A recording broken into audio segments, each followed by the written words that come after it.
Welcome to the Learning at Home lessons. For today's lesson, you will need your Cook Grow journal, a blank piece of paper, a collection of green leaves, glue or tape, markers or crayons, and something to cover your workspace. Hello gardeners, it's Miss Kimberly, and today we are painting with chlorophyll in the garden. Usually when we paint, we use paintbrushes and paint and paper, but today we are using leaves. And we're using something inside of them. It's the green pigment. It's what makes them green. It's called chlorophyll. So its job is to absorb the sunlight and make energy for our plants. Isn't that cool? But if we smash them up, they make a beautiful green color that we can paint with. So what I'm gonna do is I'm gonna use a marker, and I'm going to draw a trunk of a tree.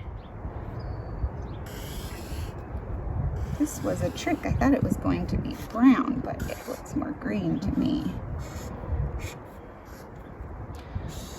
I love big giant trees.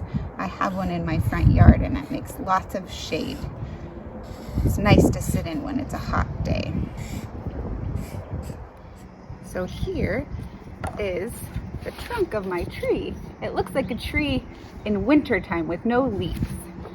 And the next thing I can do is I can either take my marker, and here I have some spinach leaves left over from dinner last night. I have the tops of some radishes from our garden, some kale from our garden, and then some other leaves that I've collected from trees. This is another type of spinach that has a beautiful purple backside. And so I'm going to use my marker. I could also use a spoon, and I'm just gonna smash these up. But the cool thing about this project is that we don't need a paintbrush. We just need our hands and the leaves. So once I do that, I'm gonna grab a little bunch of them, and you can already see they're a darker wet color where I've smashed them, and that is the chlorophyll and the water coming out. And I'm gonna squish them up, and I'm gonna start drawing my leaves. And I can do that by just patting it down.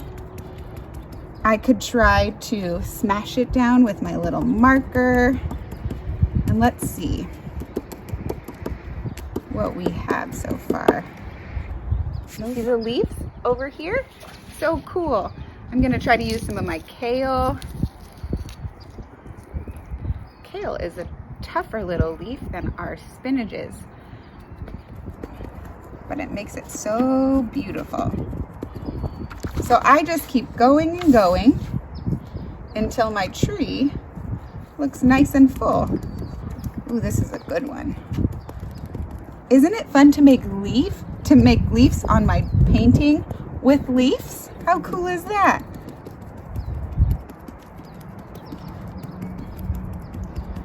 This is so fun because you can also do other things that are green, like maybe green fruits and vegetables, and you could use these leaves to fill those in. So I'm also going to make some grass in my painting. Seems like these spinach leaves let out the most chlorophyll. And so far I have this. Do you see how I've used it for my grass and for all my leaves? Pretty awesome. And I'm gonna use my markers to draw a few flowers. I saw some orange flowers in my neighbor's yard, so I'm gonna draw some orange flowers. And then I'm gonna draw, maybe I'll see if I can use my chlorophyll to make some stems. This is so much fun, you guys. And I even have some green chlorophyll on my fingers, which is so cool. And I'm gonna finish my project by writing chlorophyll on the top because it's a big, long word, but it's very important, and I wanna make sure I remember. CHLOROPHYLL. I am going to glue this in my journal, and I'm also gonna write today's time, the date, and that it's a pretty great day outside so that I can observe and remember when I look at my beautiful chlorophyll painting what the day was like. Bye, gardeners.